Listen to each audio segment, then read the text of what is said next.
तो दीवाने खास साहब, स्वागत है सर आपका सीबीसी आवाज पर। सबसे पहले तो 11,000 की आपको लख लख बधाइयां। 11,000 का स्तर हमने छुआ। अब बताइए यहां से आगे की राह कैसी रहेगी बाजार के लिए?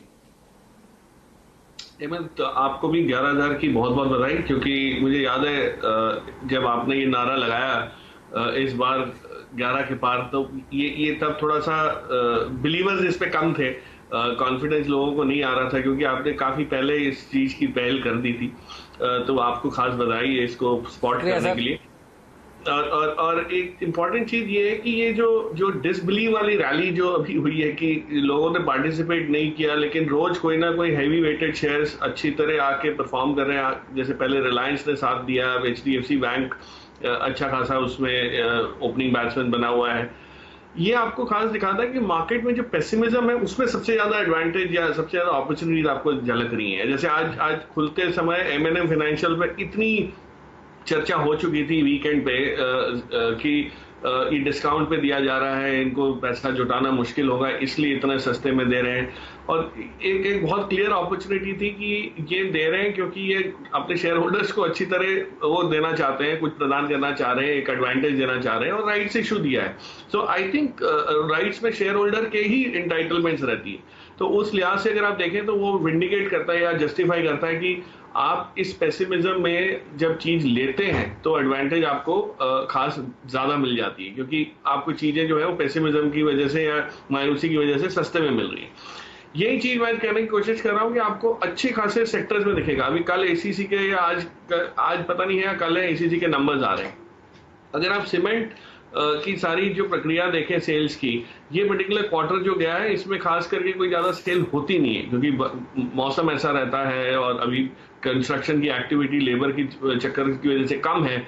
लेकिन अगर ये एसीसी के नंबर ठीक ठाक आते हैं तो आपको वापस एक सीमेंट में वो दिखने लगेगा। सेम इज गवर्नमेंट निवेश, जो विनिवेश की बातें हुई है, कॉनकॉर से शुरुआत की है सरकार ने, वो ये दिखा रही है कि सरकार अपना काम जारी रख रही है। बीपीसीएल हो या कॉनकॉर हो या कोई शिपिंग कॉर्पोरेशन हो, इस सभी में जो अपॉर्चुनिटीज आपको पहले दिखती थी और जिसकी वजह से हमको स्ट्रेंथ दिखती थी वो सारी वापस आने वाली है। तो I think there is so much happening. Railways को देखो आप, पीएसयूज बाकी के देखो, तो ये एक्टिविटीज इतनी है कि आदमी को पार्टिसिपेट करना पड़ेगा अगर आप कुछ अल्फा क्रिएट करना चाहते हैं। हाँ, ये मैं मानता हूं कि रिजल्ट सीजन भी है तो थोड़ा स्पीड ब्रेकर्स बीच बीच में आते रहेंगे, लेकिन मार्केट आपको बहुत बढ़िया उम्दा अपॉर्चुनिटी दे रहा है। अगर 11,000 से 11,200 भी हो जाता है, जैसे आपका अनुमान बिल्कुल सही लग रहा है, आपको एक्टिविटी मिड कैप से बहुत मिलेगी जो निफ्टी पर रिफ्लेक्ट चाहे ना हो, लेकिन एडवांटेजेस वहां ट्रेडिंग की है।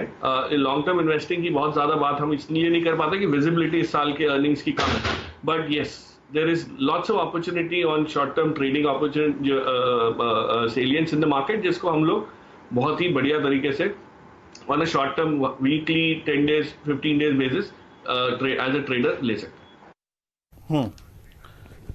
ओके, यानी मैं अगर आपकी बात को सही में समझूं तो आपने कहा कि यहां से और 200-300 पॉइंट का जो निफ्टी का सफर है उसमें मार्केट ब्रेथ काफी अच्छी रहेगी, मिड कैप्स काफी अच्छे तरीके से पार्टिसिपेट करेंगे। प्रकाश, ऐसे में अगर हम स्टॉक्स पे बात किए बिना, आपकी पसंद जाने बिना और दीवाने खास जाने बिना आगे बढ़ जाए तो वो अच्छा नहीं होगा, और वो आपकी तौहीन होगी, जिसे कहते हैं ना उसी शब्दों में।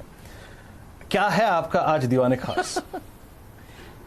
नहीं, आप कि शेर व शायरी के आगे तो ऐसे भी कोई जीत नहीं सकता विरुद्ध। सो अगर मैं नहीं भी देना चाहूँ तो वो खास पिक लानी ही पड़ेगी। और हमने पिछले हफ्ते जैसे बात की थी, सीडीएसएल की बात की थी, और मुझे गर्व है कि आज भी जो अब जो चर्चा होने लगी सीडीएसएल की लॉन्ग टर्म ट्रैजेक्टरी को लेके, शॉर्ट टर्म ट्रैजेक्टरी को लेके, तो नंबर्स अच्छे खासे जो एडअप हो रहे हैं वो आपको दिखेगा। आज जो मैं जिस चीज पे फोकस करना चाहता हूँ वो मुझे ये लग रहा है कि थोड़ा जो इग्नोर्ड सेक्टर है वहां अभी भी आपको जहां अपॉर्चुनिटी दिख रही है वो है फार्मा। और फार्मा में न्यूज फ्लो काफी आया, थोड़ा बहुत नेगेटिव भी था सिप्ला जैसे कंपनीज के लिए, लेकिन मुझे लगता है अगर आप फार्मा में देखें तो एक कंपनी है इप्का, जो एफएनओ में ना होने की वजह से वॉलिटिलिटी कम रहती है, थोड़ी सी बोरिंग परफॉर्मेंस इसकी रहती है, लोगों को बहुत ज्यादा एक्साइटमेंट नहीं आती क्योंकि इसमें कोई बहुत उतार चढ़ाव इस टाइप का नहीं होता जो सन फार्मा में होगा या औरबिंदो में होगा। ये लेकिन ऐसी कंपनी है जिसका जो पोर्टफोलियो है उसको अगर आप देखें और इसकी डोमेस्टिक सेल्स की जो ताकत है उसको देखें तो वो इतनी बेखूबी से इन्होंने और शांति से काम करते आ रहे हैं और ग्रोथ करते आ रहे हैं कि आपको कहीं ना कहीं इसमें जो है री रेटिंग एक और फेज जो री रेटिंग का है वो ओवर ड्यू सा है। और मुझे लगता है कि जैसे ओलंपिक में हुआ था 3 महीने पहले, ओलंपिक कहाँ था, 600 के नीचे था, आज 1000 की तरफ टच करने की तैयारी में है। वही चीज आपको ये इस टाइप की इप्का में दिखेगी इन टर्म्स ऑफ री रेटिंग। मैं ये नहीं कह रहा ग्रोथ वैसा ही होगा क्योंकि माहौल अलग है, बट इप्का पे फोकस करें। I think it can be a very promising bet दोनों साइड से, शॉर्ट टर्म में भी और मीडियम टर्म में। इप्का आपके बात करते करते देखिए अभी चलना शुरू हो रहा है 1807, 8, 9, 9.5। तो देखिए इप्का लैब्स ये वो स्टॉक है जो आपको पसंद है। आपका मीडियम टर्म टारगेट बताइए सर, क्या है इसके लिए?